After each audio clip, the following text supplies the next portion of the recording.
இன்றே சப்ஸ்கிரைப் செய்து உங்கள் ஃபேவரட் ஷோகளை காணுங்கள். அவ பக்கம்தான் நியாயம் இருக்கு, அவ பக்கம்தான் நிக்கணும்னு வியாக்கானம் பேசிட்டு இருந்த. இப்ப திடீர்னு இப்படி யோசிக்கிறியே, அதனால கேட்டேன்.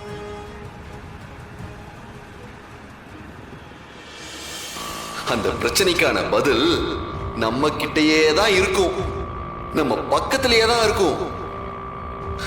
ஆனா நாம தான் அதை கவனிக்காம வேற எங்கெங்கயோ சுத்திக்கிட்டு இருப்போம்.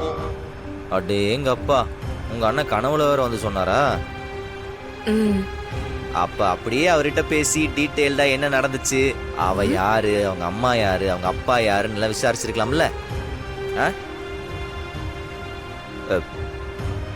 இல்ல, கனவுங்கிறது யாரு நம்மள்ட்ட வந்து சொல்றது இல்லடி.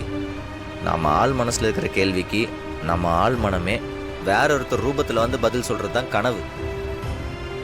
அப்படிதான் உன் ஆள் மனமே உங்க அண்ணன் ரூபத்துல வந்து உனக்கு பதில் சொல்லியிருக்கு. அப்ப ஆரம்பத்திலேயே விஜய் மேல உனக்கு ஒரு டவுட் இருந்திருக்கு, அதை நீ வெளிக்காட்டாம இருந்திருக்க. ஆமா, உங்க அண்ணன் விஜயை பத்தி மட்டும்தான் சொன்னாரா? வேற யார பத்தியும் சொல்லலையா? வேற யார பத்தி சொல்லணும்? எங்க அப்பா இருக்காரு, எங்க அத்தை இருக்கு,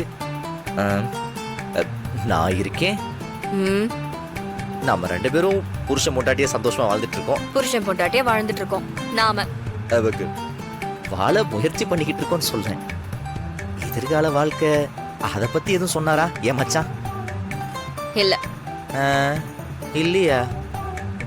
வேற எதுவுமே சொல்லலையா? நிறைய சொன்னாரு, அதெல்லாம் உன்கிட்ட சொல்லணும்னு அவசியம் இல்ல.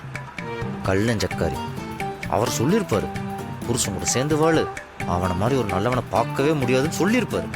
ஆனா அவரையும் இவன் கன்வின்ஸ் பண்ணிருப்பா. என்ன முடங்குற? ஒண்ணு இல்ல, என்ன நானே திட்டிக்கிட்டேன். நான் இல்லாதப்ப என்ன வேணா திட்டிக்க. இப்போ ஒழுங்கா ரோட்டை பார்த்து வண்டி ஓட்டுறியா? ஆமா, இவன் நான் பின்னாடி பார்த்து ஓட்டிட்டு இருந்தேன்.